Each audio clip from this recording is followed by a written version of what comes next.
Marcus, we have the worst 2 minute drill in football. Yeah, well, I mean, when your offense is predicated on running the football, it's kind of hard to score the football in 2 minutes because what Michigan what Michigan ideally wants to be able to do is to run the football, get 3 to 4 yards per carry, stay ahead of schedule, slowly work you down the field. By the time we get to the red zone, your legs are like jelly, you're fatigued, and this is where we're going to punch you in the mouth and score a touchdown. And after we score that touchdown, you're going to look up and you're going to see the clock, and 4 or 5 minutes has ticked off the clock. Ideally speaking, that's what Michigan wants to do offensively. And when your offense is predicated on doing that, it's hard to switch it up and go high tempo and play call and do play calling that goes against the genesis of your offense. So I agree with you there, which is why it's important that we try to hopefully stay out of situations where we do got to score in 2 minutes. Let's see what else you guys said here.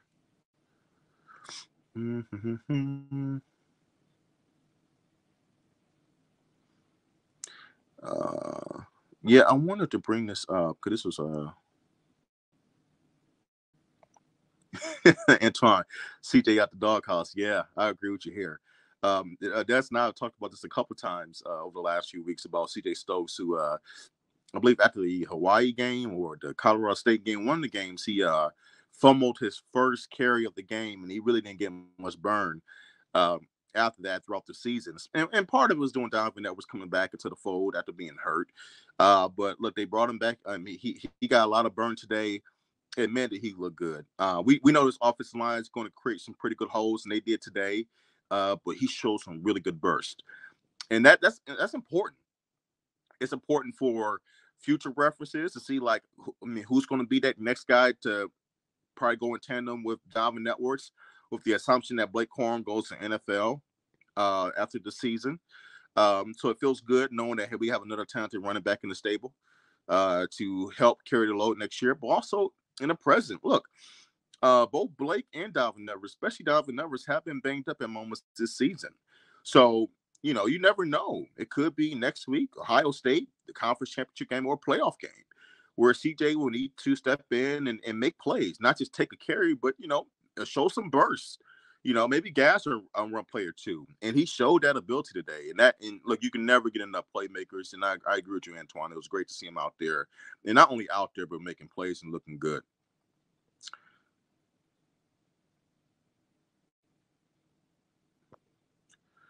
This is a pretty good question, Daniel G. I like this question. Do these defenses fear JJ? Probably not. I think that's a very fair question. Fear, no. I do believe they respect him because he has too much raw ability to not respect him. He's clearly athletic, and he has a very good arm.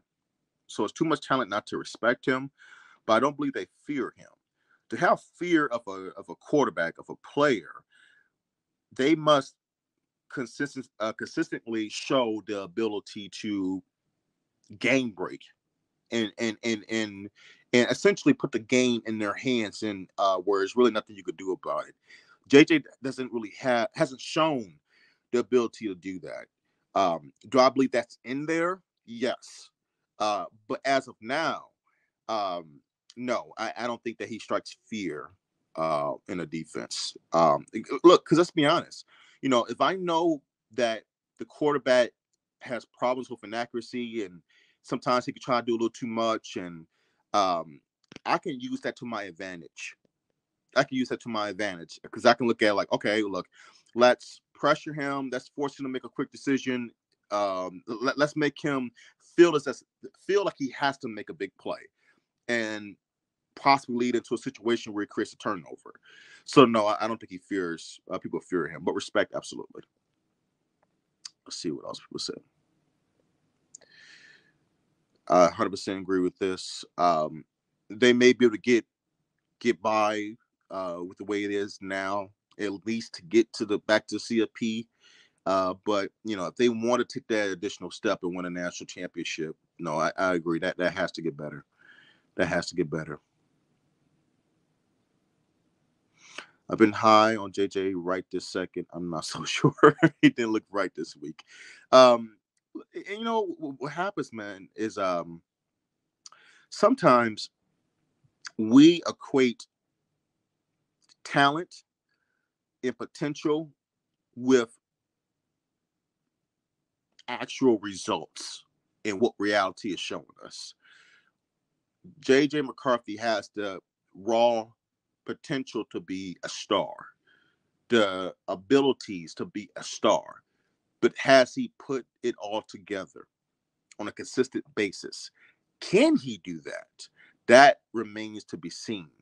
The good part is that we see it's there, but there's nothing wrong with people like myself and Joe saying, wait a minute now, the kid is clearly talented, but when are we going to see this pot of ingredients for a star quarterback come together? Really come together and create that masterful, tasteful dish. I think that's fair to say. I really do.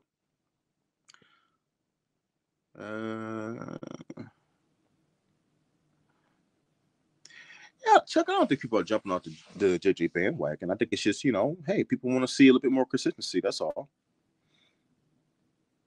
So Jesse asks, which quarterbacks in college football strike fear then? That's a great question. And I would say that list isn't very long. Maybe Bryce Young, but even he can be inconsistent at times. Um, I would say Bryce, for me, speaking for myself, Bryce does strike fear in me, especially in the fourth quarter when his team is down or if it's tied, because he seems to have that X factor. No matter how the game is going, he's not a guy that you want the ball in his hands with the game on the line. You just don't want that if you're the opposing team. He's done it so many times where he came through for Bama and led them on some miraculous drive to tie the game or to win the game. So he definitely strikes fear in me from that particular standpoint. But other than that, no one really else does. And that's not, I'm not saying that is the only barometer for if a guy is a really good quarterback or not. You could be a really good quarterback or even a good quarterback and not strike fear. To me, that's elite status. That's special status.